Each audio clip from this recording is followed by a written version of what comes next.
Let's talk about why fake Geto is stirring shit up in JJK and what he's aiming for, and then discuss the key to freeing Gojo from the prison realm. As we begin, the plan succeeds and Yuji and the others manage to reach Master Tengen.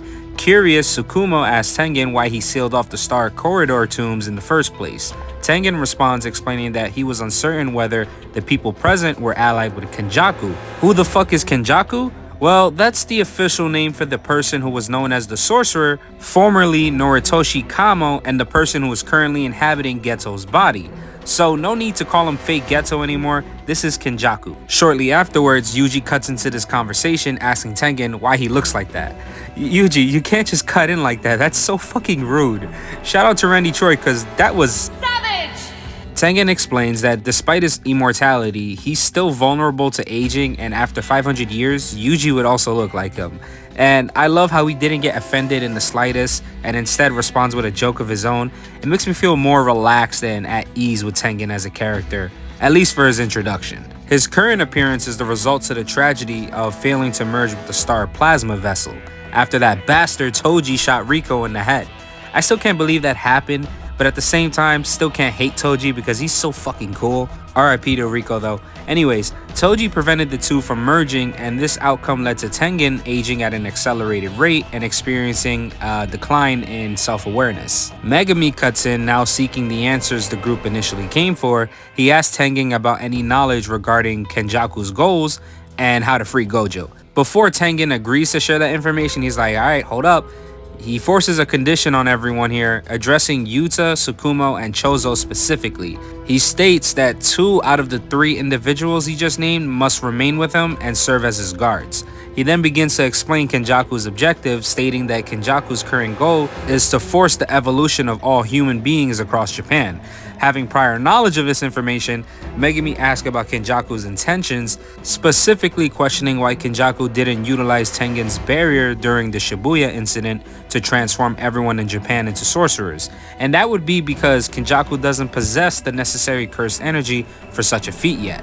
And Kenjaku's chosen method of evolution involves the merging of humanity with Tengen himself. And yes, this does sound weird as fuck. Typically, such a feat would be unattainable for anyone other than a Star Plasma vessel. However, Tengen has undergone evolution over the past 11 years because of the murder of the previous Star Plasma vessel, enabling the possibility for merging with someone other than a Star Plasma vessel. But besides this, how is one person like Tengen gonna merge with multiple people? Well, what we see for Tengen is not just his physical form.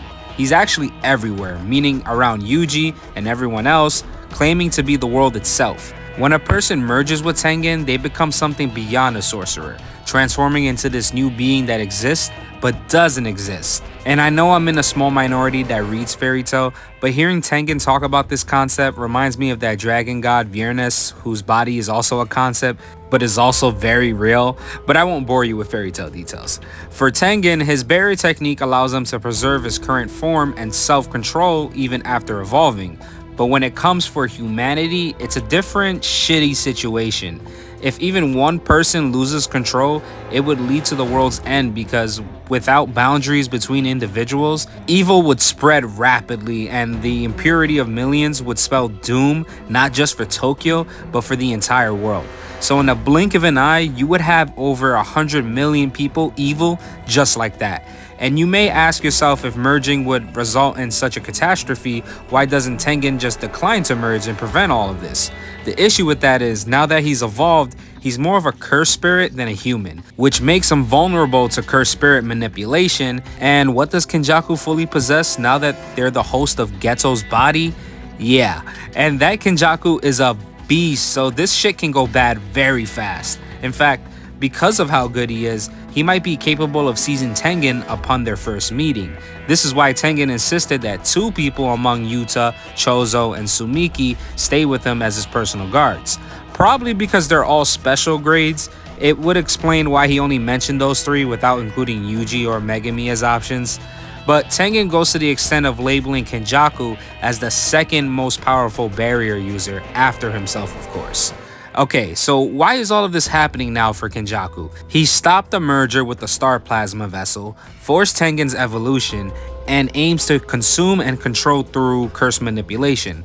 Also, being connected to Sukuna a long time ago, which means he's been a sorcerer for at least 1,000 years. Why is this the perfect timing? Tengen continues identifying himself, the Star Plasma Vessel, and the Six Eyes all being connected by fate. He further explains on Kenjaku's history, revealing that Kenjaku lost twice to users of the Six Eyes. The second time, he didn't take any chances and killed the Star Plasma Vessel and the Six Eyes users less than a month after their birth.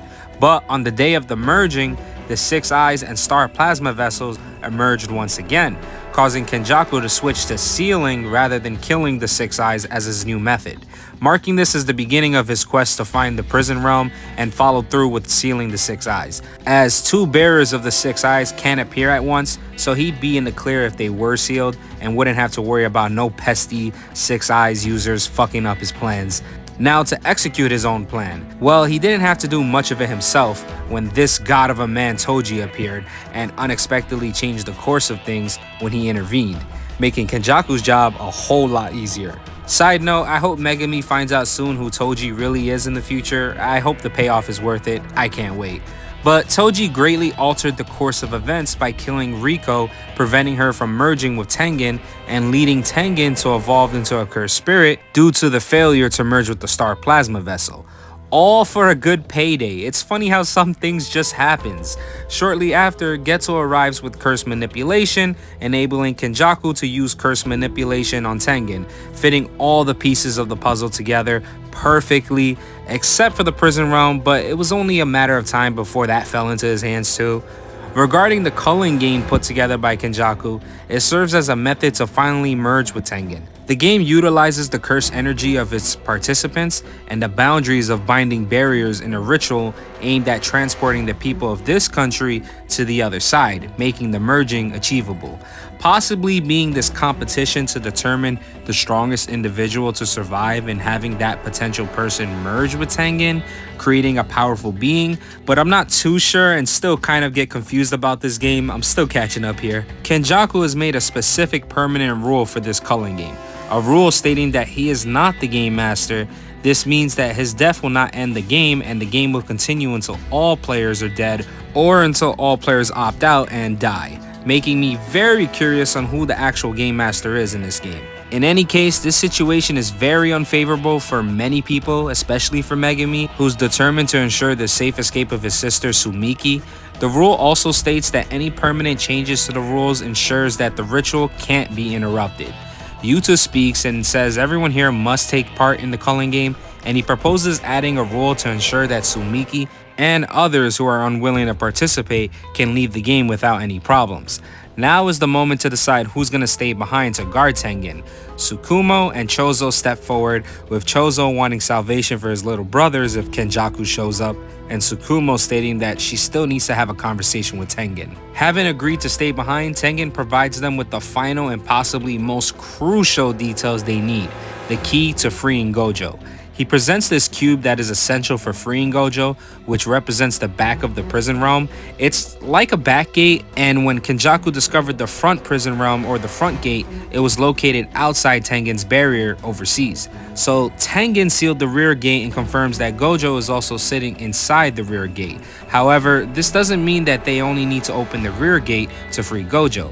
Kenjaku still holds the authority over the front of the gate, and breaking it open requires either the inverted spear of heaven, the same weapon Toji wielded, which cancels curse techniques, or the black rope, which disrupts and cancels curse technique effects. This rope was previously seen in the JJK Zero movie, wielded by this guy whose name was Miguel, and the same guy that got punked by Gojo. And the big fucking problem with this solution is 11 years ago, Gojo sealed or likely destroyed the inverted spear to prevent anyone from using it on him. Now, it doesn't say in the story that this is the reason why, but I'm just gonna go with this as headcanon, because you imagine after Toji did what he did, stabbing him from behind, he sealed or destroyed it as a safety measure. But at the same time, fucking himself over in the future because it could have been an easy solution right now. Regarding the rope, Megami notes that last year Gojo also disposed of it, leaving them with this dilemma.